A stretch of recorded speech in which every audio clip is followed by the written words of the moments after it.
vous regardez RTL. RTL Matin, Ça va beaucoup mieux avec Michel Simès. Mais bonjour cher Michel. Bonjour Yves. Ce matin, retour sur un sujet inépuisable, la gestion des écrans. Alors il y a des choses ultra simples à faire pour éviter l'épuisement. Oui, quand on parle d'épuisement, on ne parle pas seulement de l'altération de la vue. L'usage intensif des écrans, que ce soit pour le boulot ou pour les loisirs, peut avoir une ribambelle de répercussions sur notre santé. Bien souvent, des patients s'étonnent d'avoir ce qu'ils appellent la conjonctivite, mais aussi des maux de tête, mal au cou, mal au dos ou le fait de mal dormir, ce qui est le meilleur moyen d'avoir mal un peu partout. Or, il se passe que tout ça est souvent lié et que quand on remonte le fil de la culpabilité, on retombe toujours sur la même chose, l'écran Ah d'ordinateur. oui.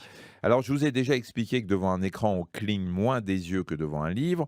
Du coup, ça se traduit par une forme de sécheresse oculaire en préambule à des migraines ou d'autres petits soucis. Alors je me le rappelle, vous disiez que devant l'ordinateur, il faut se forcer à cligner des yeux et ce très régulièrement. Oui, exactement. Et on peut même utiliser un collier. Mais il y a aussi d'autres règles à observer. La première concerne la position qu'occupe votre ordinateur dans la pièce où il se trouve. Parce qu'il ne faut pas le mettre n'importe où. Non, parce que si vous le mettez face à la fenêtre, vous aurez des reflets et ça vous demandera un supplément d'attention. Fatigue garantie. Si vous le mettez dos à la fenêtre, vous serez à contre-jour et votre œil sera attiré par la lumière extérieure.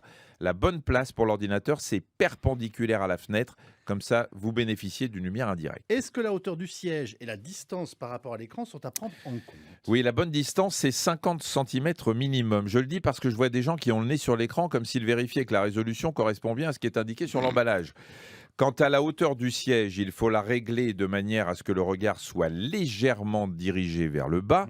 J'en profite pour rappeler que tous les ordinateurs disposent d'un bouton qui permet de régler la luminosité, le contraste ou encore la taille des caractères. Alors pardon de rappeler ces évidences, mais j'ai encore eu le cas récemment d'une personne qui n'y avait tout simplement pas pensé et dont l'existence a basculé dans un monde meilleur quand elle s'en est préoccupée.